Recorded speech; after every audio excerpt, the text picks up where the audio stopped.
Welcome back. ಮಾಜಿ CM Siddaramaiah ಬಾದಾಮಿ ಕ್ಷೇತ್ರದಿಂದಲೇ ಸ್ಪರ್ಧೆ ಮಾಡುವಂತೆ ಅಭಿಮಾನಿಗಳು ಹಾಗೂ ಕೈ ಕಾರ್ಯಕರ್ತರು ಆಗ್ರಹವನ್ನು ಮಾಡಿದ್ದಾರೆ.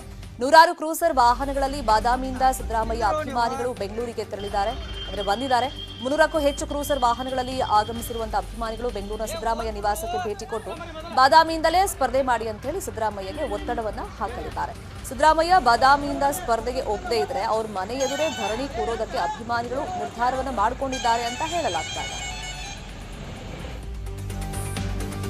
ವಿಜಯಪುರ ಜಿಲ್ಲೆಯ ಸಿಂಧಗಿ ಪಟ್ಟಣದಲ್ಲಿ ತಡರಾತ್ರಿ ಗುಂಡಿನ ದಾಳಿ ನಡೆದಿದೆ. ಧನಲಕ್ಷ್ಮಿ ಜ್ಯುವೆಲರಿ ಬಳಿಯಲ್ಲಿ ಪಲ್ಸರ್ ಬೈಕ್ನಲ್ಲಿ ಬಂದಿದ್ದ ದುಷ್ಕರ್ಮಿಗಳು ಗುಂಡಿನ ದಾಳಿಯನ್ನು ನಡೆಸಿದ್ದಾರೆ. ಗುಂಡಿನ ಶಬ್ದ ಕೇಳಿ ಸ್ಥಳೀಯರು ಅಲ್ಲಿ ಬಂದರು, ಜಮಾವಣೆಗೊಂಡರು. ಈ ವೇಳೆ ಪಲ್ಸರ್ ಬೈಕ್ನಲ್ಲಿ ಬಂದಿದ್ದ 5 ಆರೋಪಿಗಳ ಪೈಕಿ 3 ಪರಾರಿಯಾಗಿದ್ರೆ 2 ಸ್ಥಳೀಯರ ಕೈಗೆ ಸಿಕ್ಕಾಕೊಂಡ್ಬಿದ್ದಿದ್ದಾರೆ. ಆರೋಪಿಗಳನ್ನು ಹಿಡಿದು ಥಳಿಸಿ ಪೊಲೀಸರಿಗೆ ಒಪ್ಪಿಸಲಾಗಿದೆ. ಬಂಧಿತರ ಬಳಿಯಲ್ಲಿ ಕಂಟ್ರಿ ಪಿಸ್ತೂಲ್, 3 ಗುಂಡು ಪತ್ತೆಯಾಗಿದೆ. ತಾವು ಪೂನಾ ಮೂಲದವರು ಅಂತ ಹೇಳಿ ಆರೋಪಿಗಳು ಹೇಳಿಕೊಂಡಿದ್ದಾರೆ. ನಿಯಮ ಉಲ್ಲಂಘಿಸಿದ ವಾಹನ ಸವಾರರಿಂದ ದಂಡ ಸಂಗ್ರಹಿಸಲು ಪೊಲೀಸರು 50% ರಿಯಾಯಿತಿಯನ್ನ ಘೋಷಣೆ ಮಾಡಿದರು.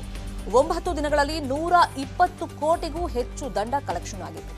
ಇನ್ನೂ 106 ಕೋಟಿ ದಂಡ ಬಾಕಿ ಇದ್ದು ಇನ್ನೆರಡು ವಾರ ಡಿಸ್ಕೌಂಟ್ ಮುಂದುವರಿಸಲು ಚಿಂತನೆಯನ್ನ ನಡೆಸಲಾಗಿದೆ.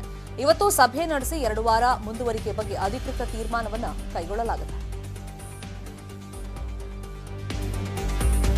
ಬಿಜೆಪಿಯ 2 ಶಾಸಕರು ಜೈಲು ಶಿಕ್ಷೆಗೆ ಗುರಿಯಾಗಿದ್ದಾರೆ. ಹಾವೇರಿ ಬಿಜೆಪಿ ಶಾಸಕ ನೆಹರು ಓಲೇಕಾರ್ ಹಾಗೂ ಮೂಡಿಗೆರೆ ಬಿಜೆಪಿ ಶಾಸಕ ಎಂಪಿ ಕುಮಾರಸ್ವಾಮಿ ಜೈಲು ಶಿಕ್ಷೆಗೆ ಗುರಿಯಾಗಿದ್ದಾರೆ. ನೆಹರು ಓಲೇಕಾರ್ 50 ಲಕ್ಷ ವೆಚ್ಚದ ರಸ್ತೆ ಕಾಮಗಾರಿಯನ್ನ ತನ್ನ ಮಕ್ಕಳಿಗೆ ಗುತ್ತಿಗೆ ಕೊಟ್ಟಿದ್ರು.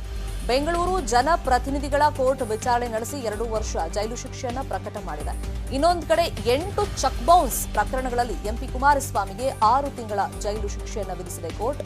10 ದಿನಗಳಲ್ಲಿ 1.38 ಕೋಟಿ ಸಾಲ ತೀರಿಸದೇ ಇದ್ರೆ ಶಾಸಕ ಎಂಪಿ ಕುಮಾರಸ್ವಾಮಿ ಜೈಲು ಪಾಲಾಗಬೇಕಾಗತ್ತೆ. ಬೆಂಗಳೂರು ಮೈಸೂರು ರಾಷ್ಟ್ರೀಯ ಹೆದ್ದಾರಿ ಕಾಮಗಾರಿ ಬಹುತೇಕ ಪೂರ್ಣಗೊಂಡಿದ್ದು ಮಾರ್ಚ್ 2 ಅಥವಾ 3ನೇ ವಾರದಲ್ಲಿ ಲೋಕಾರ್ಪಣೆಯಾಗಲಿದೆ. ಇನ್ನು ಈ ಹೈವೇನಲ್ಲಿ ಟೋಲ್ ಶುಲ್ಕ 2 ಕಡೆ ಸೇರಿ 250 ರೂಪಾಯಿ ಇರಲಿದೆ ಅಂತ ಸಂಸದ ಪ್ರತಾಪ್ ಸಿಂಹ ಹೇಳಿದ್ದಾರೆ. ಇನ್ನು ಕುಶಾಲನಗರ ಮೈಸೂರು ನಡುವಿನ 115 ಕಿಲೋಮೀಟರ್ ದೂರದ ಹೆದ್ದಾರಿ ಕೂಡ ನಿರ್ಮಾಣ ಆಗುತ್ತೆ ಅಂತ ಸಂಸದರು ಹೇಳಿದ್ದಾರೆ.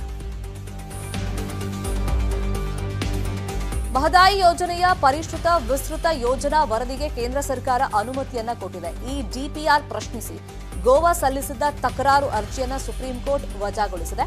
ನ್ಯಾಯಮೂರ್ತಿಗಳಾದ ಸಂಜೀವ್ ಖನ್ನಾ ಹಾಗೂ ಎಂಎಂ ಸುಂದರೇಶ್ ಅವರಿದ್ದ ದ್ವಿಸದಸ್ಯ ಪೀಠ ಅರ್ಜಿಯನ್ನ ವಜಾಗೊಳಿಸಿದ್ದು ಗೋವಾಗೆ ಭಾರೀ ಮುಖಭಂಗವಾಗಿದೆ. ಎಲ್ಲಾ ಶಾಸನಬದ್ಧ ಅನುಮತಿಗಳನ್ನ ಪಡೆದೇ ಈ ಯೋಜನೆಯನ್ನ ಅನುಷ್ಠಾನಗೊಳಿಸಬೇಕು ಅಂತ ಹೇಳಿ ಕೋರ್ಟ್ ಪುನರುಚ್ಚರಿಸಿದೆ. ಕೊಡಗಿನಲ್ಲಿ ನರಭಕ್ಷಕ ಹುಲಿ ಆರ್ಭಟ ಮತ್ತೆ ಮುಂದುವರೆದಿದೆ. ಪೊನ್ನಂಪೇಟೆ ಬಳಿಯಲ್ಲಿ ಮೊನ್ನೆ ಬಾಲಕನನ್ನ ಕೊಂದಿದ್ದ ಹುಲಿ ನಿನ್ನೆ ಮತ್ತೆ ವೃದ್ಧನೊಬ್ಬನನ್ನ ಕೊಂದು ಹಾಕಿದೆ. ಬಾಡಗ ಗ್ರಾಮದ ರಾಜು ಅವರು ಕಾಫಿ ತೋಟಕ್ಕೆ ಕೆಲಸಕ್ಕೆ ಬಂದಿದ್ದ ವೇಳೆ ಹುಲಿ ದಾಳಿಯನ್ನ ಮಾಡಿದೆ. ಬಾಲಕನನ್ನ ಕೊಂದಿದ್ದ ತೋಟದಲ್ಲೇ ವೃದ್ಧನನ್ನು ಹುಲಿ ಕೊಂದು ಹಾಕಿದ್ದು ಅರಣ್ಯಾಧಿಕಾರಿಗಳ ವಿರುದ್ಧ ಸ್ಥಳೀಯರು ಆಕ್ರೋಶವನ್ನ ವ್ಯಕ್ತಪಡಿಸಿದ್ದಾರೆ. ಐಪಿಎಲ್ ಚೊಚ್ಚಲ ಮಹಿಳಾ ಪ್ರೀಮಿಯರ್ ಲೀಗ್ಗೆ ಹರಾಜು ಪ್ರಕ್ರಿಯೆ ನಡೆದಿದೆ. ಒಟ್ಟು 87 ಮಹಿಳಾ ಆಟಗಾರ್ತಿಯರು 59.50 ಕೋಟಿಗೆ ಹರಾಜಾಗಿದ್ದಾರೆ. ಟೀಂ ಇಂಡಿಯಾದ ಆರಂಭಿಕ ಆಟಗಾರ್ತಿ ಸ್ಮೃತಿ ಮಂದನಾ ಅವರನ್ನ ಬರೋಬ್ಬರಿ 3.4 ಕೋಟಿಗೆ ಆರ್ಸಿಬಿ ಖರೀದಿ ಮಾಡಿದೆ. ಇವರ ಜೊತೆಗೆ Sophie Devine, Ellyse Perry, bowler Renuka ಕೂಡ ಆರ್ಸಿಬಿ ಪಾಲಾಗಿದ್ದಾರೆ. ಹರ್ಮನ್ಪ್ರೀತ್ ಕೌರ್ 1.80 ಕೋಟಿಗೆ ಮುಂಬೈ ಇಂಡಿಯನ್ಸ್ ಪಾಲಾಗಿದ್ದಾರೆ.